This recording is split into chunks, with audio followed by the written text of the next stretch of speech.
Imama felt her heart pounding as the night sky loomed above her like a witness to her fear. It was past midnight, and every passing second felt like a battle for her freedom. She stood near the bedroom door, her hands trembling while she tried to stay quiet. She knew what she was about to do would change her life forever. There would be no turning back. Her house, once filled with laughter and comfort, had become a prison. Every wall echoed threats. Every familiar face had turned into a guard. Her family believed they could force her heart to obey, but Imama was not the girl who would sacrifice her faith or her identity. She clutched a small bag, just a pair of clothes, a Quran, and her phone. The phone, the only link between her and the few people who still supported her. But even that was dangerous now. They were watching every call, every message.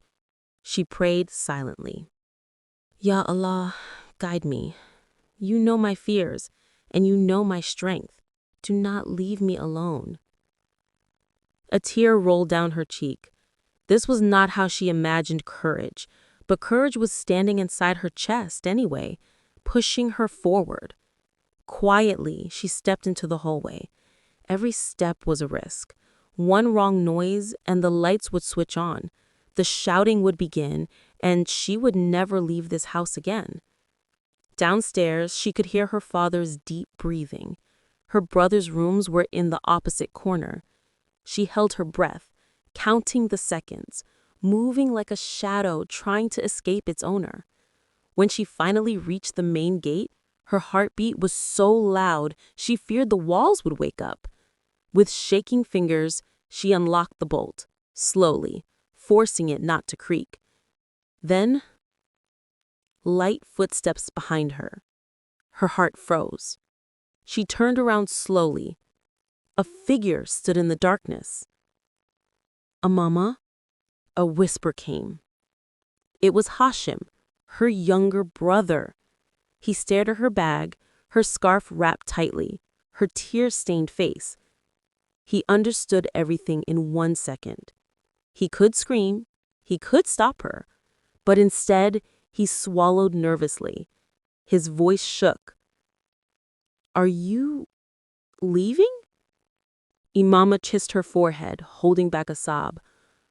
"I have to. Please, don't tell them until morning."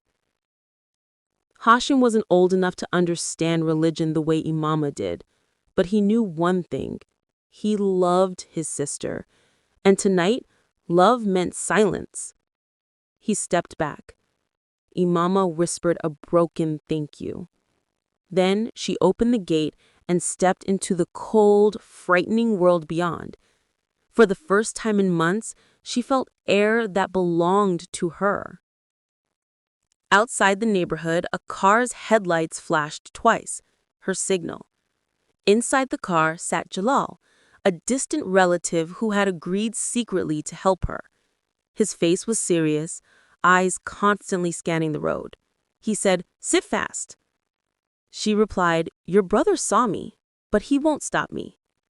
Jalal nodded and started driving. As the car sped into the night, Imama pressed her head against the window, watching her entire life shrink behind her. Every memory tried to pull her back. Her mother's smile before everything changed, her father's proud laughter, the warmth of Eid mornings. But then came the other memories, the betrayal, the threats, the forced marriage attempts, the way they tried to erase her faith. She shut her eyes tightly. No. There was no going back. A call to the only safe person. Jalal's phone rang. It was Naila, his wife. She spoke fast, panicked. Her family called. They know she's missing. Jalal cursed under his breath and changed the route immediately. Imama's hands tightened in fear. They would search every friend's home, every relative's house. She couldn't trust anyone connected to her parents, except someone unexpected. A name came to her mind, a person who didn't even like her, but who had once saved her dignity without asking anything in return. Salar Ahmed, a man whose arrogance matched his intelligence, a man who didn't even believe in the God she loved. But he was fearless and not controlled by anyone. He was her last hope. She sent him a short message. "I need help. Please, I have nowhere else to go." Seconds later, her phone rang. Salar's voice was sharp, surprised. "Where are you?" Imama exhaled in relief. For the first time tonight, she felt she might survive. Salar's application a shelter or another test? When the car stopped outside Salar's place, Imama hesitated. She never imagined stepping into a man's home alone, but she was no longer living a normal life. Fear had erased those rules. Salar opened his door, eyebrows raised. "You really ran away." His tone wasn't mocking. This time it was concern. Imama nodded weakly. She looked exhausted, frightened, fragile. Salar stepped aside. "Come in." She entered, her heart racing. Was she safe? Or was she now trapped in a different kind of danger? Salar offered her water. She drank with shaking hands. He studied her quietly. "Your family will come for you. What is your plan, Imama?" She looked up, eyes filled with helplessness. I need a nikah, so they can never force me again." Salar froze. A nikah? This girl who barely acknowledged him in the past now asked him to save him with marriage? He rubbed his forehead.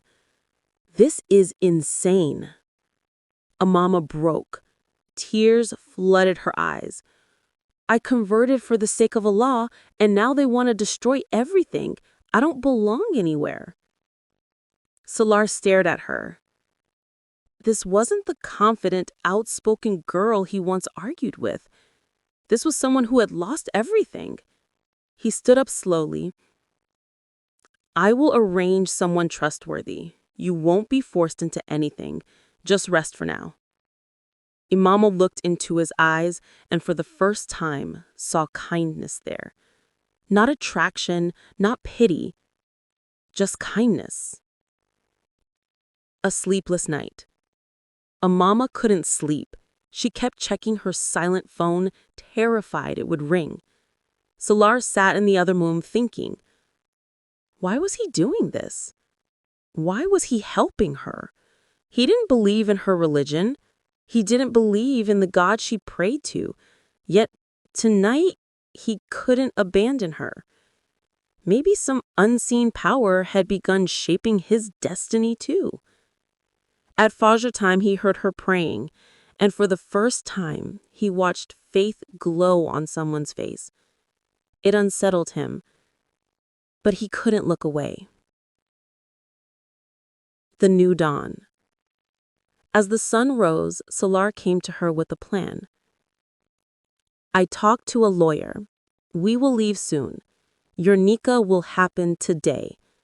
Imama gasped. "Today?" Her hands trembled again. From fear, from hope. Her entire future would change in the next few hours, and she prayed that Allah would protect her from any decision she would regret. She had closed one door forever, and a new one was about to open. Whether it would lead towards peace or another storm, only Allah knew.